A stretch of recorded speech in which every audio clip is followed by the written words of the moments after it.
பூதப்பாண்டி அருகே +2 மாணவியை கர்ப்பமாக்கிய வாலிபர் கைது.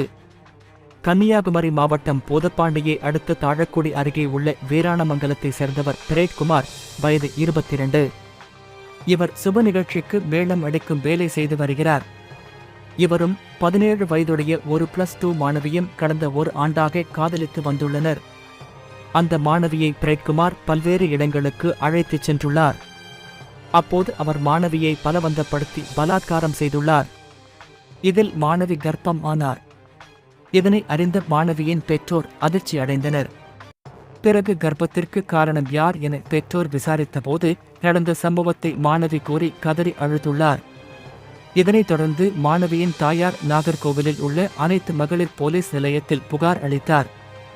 அதன் பேரில் பிரேட்குமார் மீது போலீசார் போக்சோ பிரிவின் கீழ் வழக்கு பதிவு செய்து விசாரணை நடத்தினர். மேலும் மாணவியை ஆசாரிப்பள்ளம் அரசு மருத்துவக் கல்லூரி மருத்துவமனைக்கு அனுப்பி வைத்து பரிசோதனை செய்யப்பட்டது. அப்போது மாணவி 1.5 மாதம் கர்ப்பமாக இருப்பது உறுதியானது. இதைத் தொடர்ந்து பிரேட்குமாரை போலீசார் போக்சோ பிரிவின் கீழ் கைது செய்து சிறையில் அடைத்தனர்.